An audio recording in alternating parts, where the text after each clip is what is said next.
అందరికీ నమస్తే అండి. నవంబర్ 9 ఆదివారము. ఈరోజు చాలా ప్రత్యేకమైన రోజు.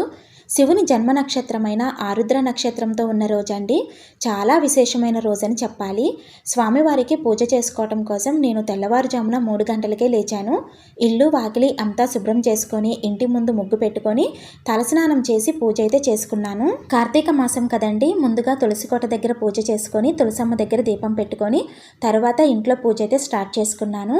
స్వామివారికి ఆవు పాలతో అభిషేకం చేసి చామంతులు, గులాబీలు, జాజులు పెట్టి అలంకరించుకొని బిల్వ దళాలతో అష్టోత్తరం చేసుకున్నానండి.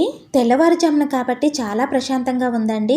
స్వామివారి అష్టోత్తరాలు, బ్రహ్మాష్టకము, బిల్వాష్టకము ఇవన్నీ కూడా చదువుకొని పూజ చేసుకున్నాను. అలాగే స్వామివారి కోసం పిండి దీపారాధన కూడా చేసుకున్నాను.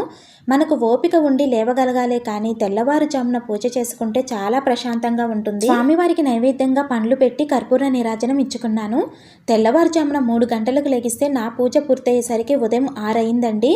అంత ప్రశాంతంగా అంత నెమ్మదిగా స్వామివారికి పూజ అయితే చేసుకున్నాను. పూజ పూర్తయిన తర్వాత స్వామివారిని చూడటానికి 2 కళ్ళు సరిపోలేదండి. ఎంత ముద్దుగా బాగున్నారో నా శివయ్య తండ్రి. అయితే ఈ రోజు ఆరుద్ర నక్షత్రం రాత్రి 8 గంటల 4 నిమిషాల వరకు ఉందండి. సో ఎవరైనా ఇంతవరకు పూజ చేసుకోలేకపోతే ఆ టైంలోపైనా సరే స్వామివారికి పూజ చేసుకోవడానికి ప్రయత్నించండి. ఎందుకంటే ఈరోజు చాలా విశేషమైన రోజండి. స్వామివారి జన్మ నక్షత్రం ఆరుద్ర నక్షత్రం, అందులోనూ కార్తీక మాసం కాబట్టి ఎవరూ మిస్ చేసుకోకండి. ఈ వీడియో నచ్చితే లైక్ చేయండి, షేర్ చేయండి, తప్పకుండా మన ఛానల్ని సబ్స్క్రైబ్ చేసుకోండి. శ్రీమాత్రే నమః.